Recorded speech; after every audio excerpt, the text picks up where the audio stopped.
but I just want your general thoughts on how Mac Jones played in this game. Do you think he played some winning football on Sunday night? Absolutely. I think that through 2 weeks, Mac Jones has played winning football. And to piggyback off of your point about, the weaponry and things like that, because we viewed things in a certain way for so long, when Brady was here and the whole scope of the team. But, it's a different NFL now. And you really have to do one of two things. Either you need the, elite transitional, just elevate everybody elite quarterback like Patrick Mahomes, or you need to go get weapons. I mean, people will pick apart this game from Mac Jones, and there are certainly plays that he missed. And this is sort of where I was after they didn't get DeAndre Hopkins. And it wasn't really about DeAndre Hopkins. It was just about not investing, not giving Mac anything to work with. Right. And, also, my column on this season, when I picked them 7-10 before the season, I said they have the margin of error is just too small for this team. And, Mac made a lot of really good plays in this game. His mistakes get poured over, and that's solely because he has no margin for error. Like, he has to be perfect for this team to score in the high 20s or 30s. I mean, I went through it and I was looking at Tua, and I wrote down at Tua, I probably had Mac for, I had Mac for 5 throws that I questioned, including the interception, which I split with him and Devontae Parker. Tua had similar. Tua had an interception, great catch by Gonzalez, but Tyreek Hill was open on the play. Tua underthrew him, threw way too much air. If he puts that ball in a line to Tua, it's probably a touchdown. He made a bad throw, but because he has all these weapons, because he has scheme, because he has an offensive line that didn't really allow him to be touched in this game, everybody's talking about how great Tua is and how he's an MVP candidate. But, Mac Jones basically has the same game as Tua, but because he has no offensive line and he has no weapons, Mac gets criticized. And I don't think he's getting a ton of criticism in this game after this game. I'm sure there are people doing that, but Mac Jones, dating back to last season, I was going through my evaluations, and I think that, this is the 5th straight game dating back to last season that he's played positive football according to my ratings, and it's 6 of 7. His completion percentage above expectation this week was 6th best in the league. He was only supposed to complete, I think, 66, 67% of his passes, and he completed 73%. Mac is not the issue on this team. It's what Bill has done to him. And I really think this entire season, and we've talked about this before, after the DeAndre Hopkins thing, that this season is a litmus test and basically a measurement on, can Bill construct a team in today's NFL? And through 2 games, the answer is no, because he just beefs up. He's done what he's always done. Beefs up defense, beefs up special teams, says offense, just take care of the ball, make a few plays, make some points, and we'll be fine. Through 2 games, that is not good enough. And they can't, Mac Jones can't play perfect. No quarterback is going to play perfect. Tua didn't play perfect. But if you surround them with enough stuff and even speed, taking Demario Douglas off the field, if whatever, that makes things easier, opens things up. Tua threw the ball in 2 seconds. It was the lowest time to release in the league this year because the Patriots were hanging back and they were so afraid of the speed that there were open guys all over the place. And so what the Patriots are trying to do offensively, it looks like a losing proposition. And, we'll see, how things go. The offensive line will get better. They'll get healthier. They'll get Tyquan Thornton back. Demario Douglas won't be in the doghouse, hopefully. But still, what you talked about, some of the pass concepts. I mean, running a bubble screen to Juju Smith-Schuster. I mean, who are we kidding? I mean, the week before was Ezekiel Elliott. Like, you might as well put me out there. I mean, these guys aren't running away from anybody. So they are talent deficient on offense, and it just makes everything harder. Ever wish you could navigate the betting field with the confidence of a pro? Enter Odds Are. They're not a sports book, but they're the sports betting advisor you've always needed. It's like having a playbook for smarter bets right in your pocket. I've been absolutely loving the experience, and I think you will too. Especially since Patriots Press Pass listeners get a 30-day free trial.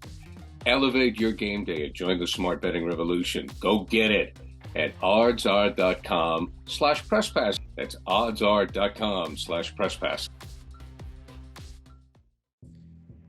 You are preaching to the choir, my man. We're not only in the same church, you and I are sitting in the same pew, and we are rubbing elbows together. Everything you just said is absolutely how I feel. It's mostly how I felt last week when they played the Eagles. It's mostly how I feel when you look back at last year. And by the way, here's a little bit of a tease. Nick Catto Show podcast. I'm going to dive deep into Mac this week and actually the comeback theory that people have thrown out there and fans. And there's a contingent that say like, oh, Mac's incapable of coming back. You might be surprised when you look back at his rookie season and you look at the facts in those games that they lost that were close. I'll have some of that on my pod. But it's what you see on Sunday night, Greg. Here's the problem. Everybody wants to boil it down to the quarterback, and it's just utterly ridiculous. Every time the Patriots get down early in the game, it's, well, because they don't have a quarterback that can really get it going early on. They can't put points up on the board.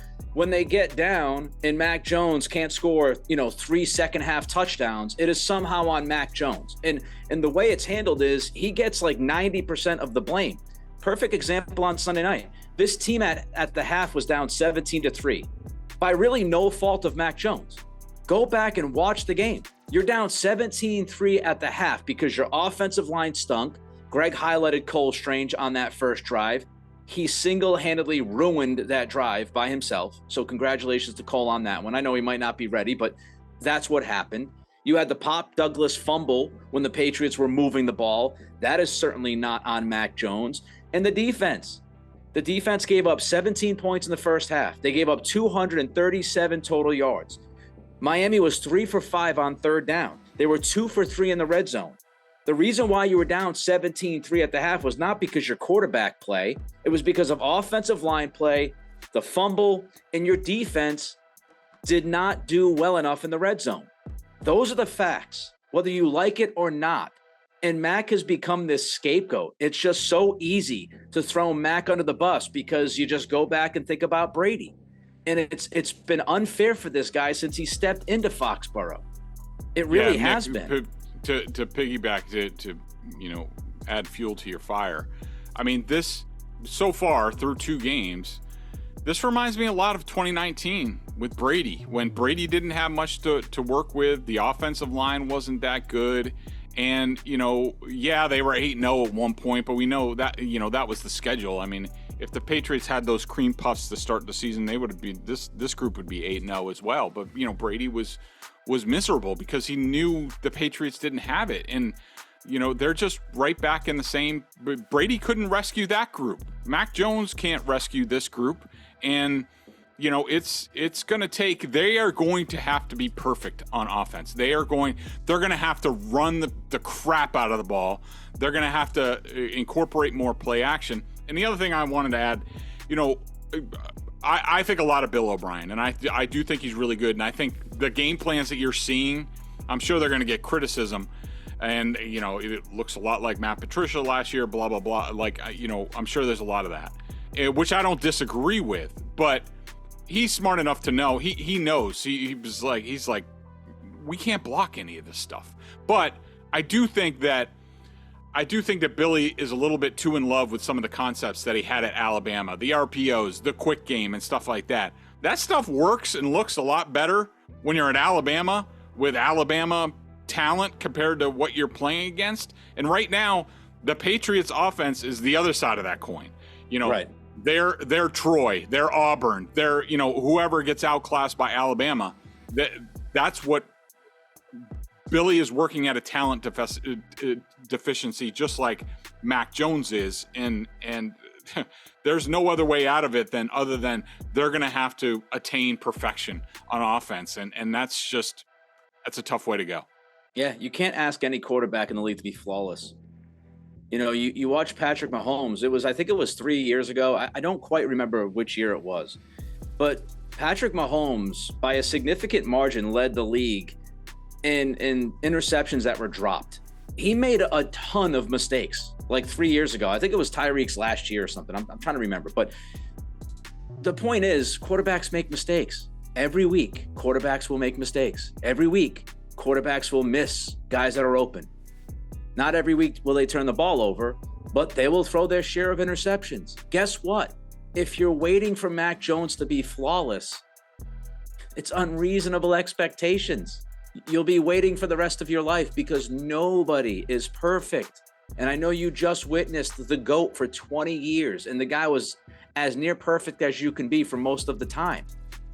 But as Greg pointed out, 2019, it's a comparison that I made last week on my pod. When you look at, one possession games, Brady in 2019 in one possession games, his statistics, if you look at it, and I won't dive into the statistics, but trust me or listen to the pod I did last week. When you look at one possession games and you compare Mac Jones in one possession games throughout his Patriots career through the Eagles game, and you compare the one possession statistics of Brady in 2018, 2019, guess what?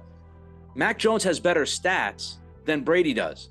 Doesn't mean he's better quarterback than Brady. I'll say that loudly. It's obvious. I'd be delusional if I thought that. Send me somewhere to get looked at. The point is, Brady's stats were close to Mac Jones's stats in one possession games because of 2019. Brady was so good in 2018 in one possession games. When you compare it to 2019, he fell off pretty much a cliff. I think he completed like 55% of his passes. I think something crazy, like off a cliff. And it wasn't Brady, because we saw Brady go to Tampa. Brady didn't lose it. And everybody, not everybody, but, some said back in 2019, like, oh, Brady's washed. Brady's done. Look, he's falling apart. He's not the same guy. Well, was it the quarterback, or was it what Brady had to work with in 2019? And that's continued. From 2019 all the way until right now. The quarterback, no matter who it was, whether it was Brady, Cam, or Mac, they haven't had enough. We'll have more on Mac. We'll also have more on Bill O'Brien, because there are a few questions I have for Greg. But first, let's talk about our friends at Fanduel. I had a pretty rough week. I had some tough breaks on Sunday. Honestly, I really did. I won a couple of them. I had Ramondre at like 50 yards rushing or something, and I had Mike Gesicki over 15 yards receiving, and I did that 2-leg parlay with those two things.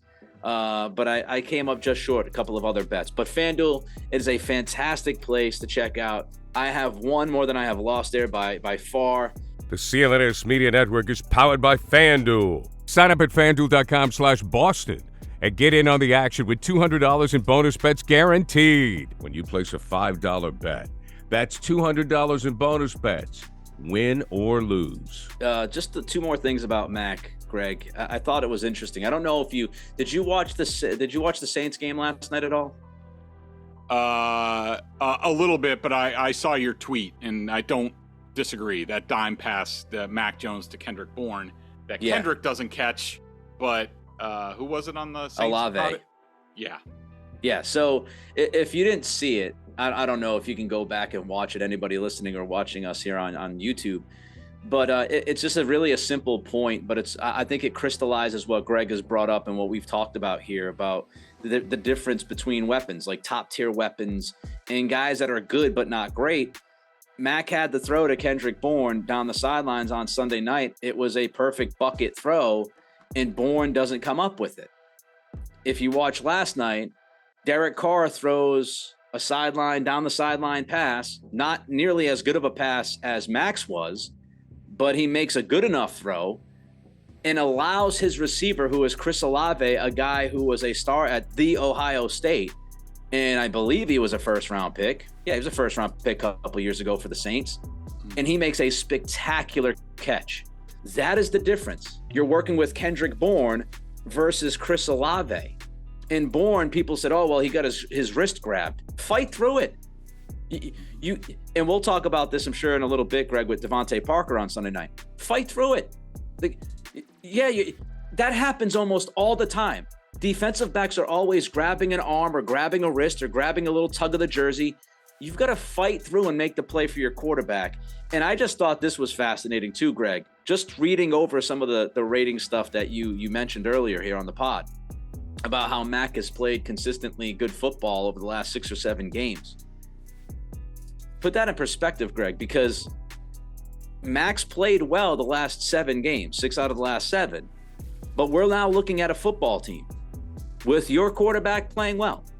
That's what, 2-7 in the last 9 games? Mm-hmm. It ain't the quarterback. Yeah, I mean, look, Nick, I would say, and I made this point, I think, in our email. If you put Mac Jones on the Dolphins are 2-0. Absolutely. You put him on the Eagles.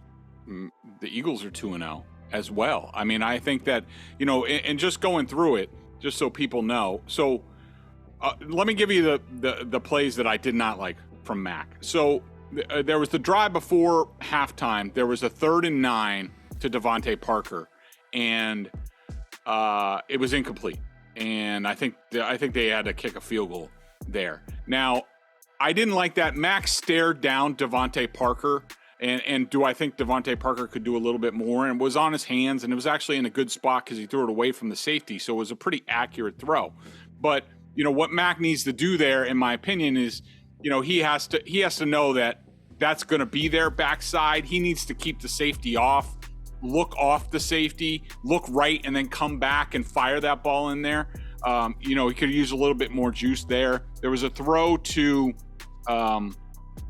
so one play, let's talk about Kendrick Bourne for a second. So Kendrick Bourne only played 38 of 74 snaps. Yep. And this is just to reiterate the point, and we made it last week. There's a reason why Kendrick Bourne doesn't play on this team. I mean, when Demario Douglas gets benched, yet the Patriots are still going with 12 personnel, which is a joke.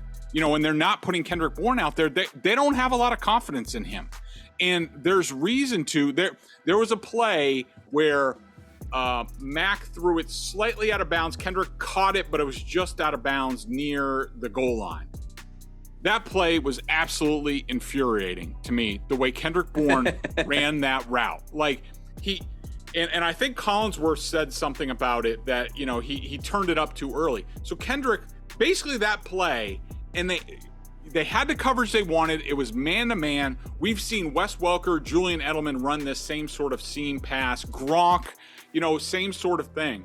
And basically what's supposed to happen is he's supposed to sprint up right on the cornerback and maybe give a head fake to the inside and then go around him. And if he gives that head fake, the cornerback might hesitate, or that's the idea. And Kendrick Bourne might have been wide open for a touchdown. But instead, Kendrick Bourne runs out, and when he's supposed to give a head fake, he turns around and looks at Mac and just keeps running like this, which of course slows him down. I mean, it's so bad. It's so bad. But, Mac could have made a better throw there. There was another throw to Kendrick Bourne. There were 3 throws to Kendrick Bourne. That I had minus throws for Mac Jones. It just must be a Kendrick Bourne and Mac thing where, this is just how bad Kendrick is. And the interception, look, was he covered? Yes. Is Xavier Howard good? Yes. Most of the time he stunk last year. Do I think it was a poor decision to throw the ball there? No. Could it have been thrown a little bit differently? Maybe a little bit higher on the sideline where only Devontae Parker could get it if he makes a play? Yes. But here's the problem. Devontae Parker was beaten 5 steps into the route when he allowed himself to be shoved out of bounds. He's out of the play then. All right, should Mac have just thrown it out of bounds at that point? Maybe. Mac might have had Hunter Henry in the middle, but even there was a safety over the top lurking. I'm sorry, in the way this roster is constructed, Devontae Parker, who you just gave an extension to, who is supposed to be Mr. 50-50 ball, he has one-on-one coverage with the cornerback. You've told Mac Jones to throw that ball, basically, by everything you've done with Devontae Parker. He's your quote-unquote best wide receiver. Well, I mean, Juju gets paid more, but best boundary wide receiver. And I'm sorry, Devontae cannot allow himself to be shoved out of bounds. You see a wide receiver get shoved out of bounds, that's a fail for the wide receiver. Yep. He's played against Xavier Howard. They used to be teammates. Howard used to kick the crap out of him in practice all the time. Devontae should know how he's going to play that. And Devontae comes off, and you know he has outside leverage. You know you're going to have to do something to make room. Devontae's got to put a shoulder in down there, and I think Mac's expecting Devontae to be physical, to not get owned, to not get pushed out of bounds, and then all of a sudden, stop and jump in front of him and make a catch. That's how that ball was thrown.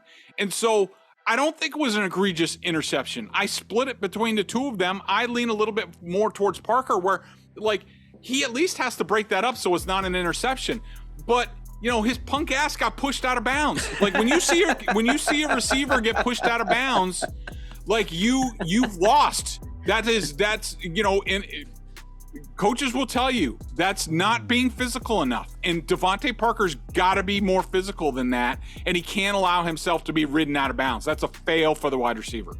Didn't love the interception by Mac. Didn't love the decision by Mac in that situation, the timing of the decision.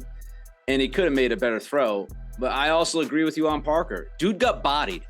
He got bodied on that route. He got abused. And Mac, when you're a quarterback and you're throwing the football to your, as Greg said, your perceived number one receiver, you're trusting that guy. It's so funny to me that people want quarterbacks to trust receivers and their pass catchers that we're saying a lot now because tight ends aren't receivers, blah, blah, blah.